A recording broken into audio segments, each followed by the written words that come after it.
बुद्ध पूर्णिमा से हमने आज तक पूरे देशवासियों से अपील की है कि हमें विश्व सम्राट अशोक सम्राट जी, अशोक महान के नाम से दुनिया में जाने गए हैं, लेकिन हमारा वो समाज जो शूद्र समाज है, दलित और पिछड़ा है, जिसको आज हम एससी और पीसी के नाम से जानते हैं, वो अपने सम्राटों की इतिहास को या उनकी कार्यशैली को या उनकी विचारधारा को भूला बैठा है और झूठे आडंबरों में, अंधविश्वास में, पाखंड में डूबा बैठा है। झूठ मूठ के देवी देवता, 33 करोड़ देवी देवताओं के मंदिर जो बौद्ध स्तूपों के अंदर चालाक लोगों ने रख करके कि बुद्ध की याद न आए, और 10वें राजा बृहदत्त मौर्य का कत्ल करके पुष्यमित्र शुंग ने अपना राज स्थापित करके राम राम जपवाना शुरू किया था। और अशोक सम्राट जो कलिंगा युद्ध के बाद भिक्षुक बन गए थे, भिक्षु बनने के पश्चात उन्हें बौद्ध धर्म अपना लिया था। बौद्ध धर्म विश्व के सैकड़ों देशों में, जहां पर पंचशील मार्ग, अष्टांग मार्ग, मध्यम मार्ग के बारे में सारी दुनिया को पता है कि धर्म और जाति से ऊपर उठ करके कोई धर्म इंसान का इंसानियत है, जाति इंसान की इंसान है। जो ये धर्म और जाति का बखेड़ा खड़ा करके लोगों ने ऊंच और नीच के भेदभाव करके इस देश का बंटाधार किया है।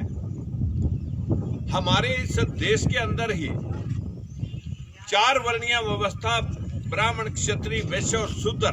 आज ही मैं एक सीडी सुन रहा था कि दलितों, पिछड़ों ने हमारा ये खा लिया, वो खा लिया। अरे हमारे देश के 25 हाई कोर्ट, एक सुप्रीम कोर्ट, आज तक हमारा एक भी उनमें जज नहीं। 40 यूनिवर्सिटियां, उनमें एक भी ओबीसी का प्रोफेसर नहीं।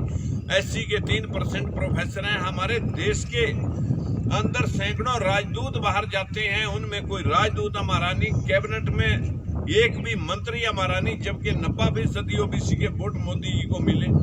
हमारे देश के अंदर 30 गवर्नर हैं, एक आध को छोड़कर कोई गवर्नर नहीं। सैकड़ों मिलिट्री में रेजिमेंटें हैं, एक भी कोई रेजिमेंट नहीं। हम भूल गए अशोक सम्राट जैसे, चंद्रगुप्त मौर्य जैसे, गौतम बुद्ध जैसे, और सुधोधन जी जो शाक्य मुनि साम्राज्य हुआ, मौर्य साम्राज्य हुआ, जिन्होंने बड़े बड़े विश्वविद्यालय, तक्षशिला, नालंदा जैसे बड़े बड़े विश्वविद्यालयों का निर्माण किया। लेकिन आज देश के अंदर विश्वविद्यालयों का निर्माण ना करके लोग मंदिरों में बनाने में लगे हुए हैं, जबकि करोड़ों मंदिर हमारे देश में पहले हैं। अभी कोरोना वायरस की वजह से एक भी मंदिर का एक भी पैसा किसी के काम नहीं आया। ना वो भगवान उन मंदिरों में बैठे हुए जो भगवान थे, ना उन्होंने कोरोना के ऊपर कोई किसी प्रकार का अंकुश डाला।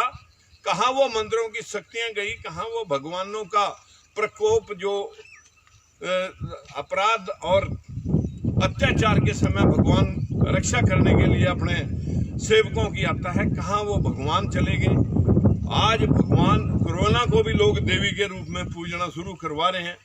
नित नए पाखंड इस देश के अंदर आए दिन लोग तैयार करते हैं, लेकिन अब जरूरत है साइंस और टेक्नोलॉजी की।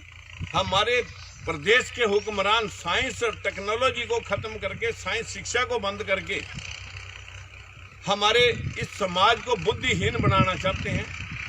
दुख के साथ कहना पड़ रहा है कि बिना साइंस टेक्नोलॉजी के ये देश आगे कैसे बढ़ेगा। हमारे देश का बच्चा साइंसदान कैसे बनेगा, वो नई नई रिसर्च कैसे करेगा, वो उन्नत खेती, उन्नत इंडस्ट्री कैसे चलाएगा। हमें शिक्षा लेनी चाहिए महात्मा बुद्ध से, हमें शिक्षा लेनी चाहिए चंद्रगुप्त मौर्य, अशोक सम्राट से, कि जिन्होंने उस वक्त पूरे विश्व को जीत करके एक शब्द, एक बच्चे के टोकने से कि आप लाशों पे राजा बनोगे, तो इतने में जीता हुआ सब राज अशोक सम्राट ने त्याग करके जो है ना बौद्ध भिक्षु बन गया था। आज कुर्सी से चिपके हुए लोग लाशों के ढेर के ऊपर राजनीति कर रहे हैं। शर्म आती है। गांव में लोग बढ़ नहीं सकते क्योंकि किसानों की ऐसी दुर्दशा। पांचों वर्ग जिनके ऊपर ये लोग भाषण देते हैं, किसानों पे, मजदूरों पे, दलितों पे, पिछड़ों पे, महिला सुरक्षा पे। 50% हमारी महिलाएं देश की, कुछ तो वो अंधविश्वास की वजह से और कुछ पुरुष प्रधान देश के अंदर 18 घंटे काम करती हैं, तड़के 4 बजे से लेके भोर में और रात के 11 बजे तक, लेकिन फिर भी तिरस्कृत रहती हैं। देश का किसान सड़कों पर बैठा है क्योंकि उसके चेस्ट के ऊपर कपड़े नहीं हैं। 18-16 घंटे काम करने के बाद भी वो भूखा है। मजदूर का चूल्हा आधी देर ठंडा है। और उसी प्रकार से हम कह सकते हैं कि आज अगर किसानियत कोई कर रहा है, बड़े बड़े जिम्मेदार तो ठेके पर जमीनें दे करके बड़े कारोबार करने लग गए हैं। यही दलित और पिछड़ा है जो किसानियत कर रहा है, मजदूरी कर रहा है, जिसके ऊपर सारे राजनीतिक दल भाषण देते हैं।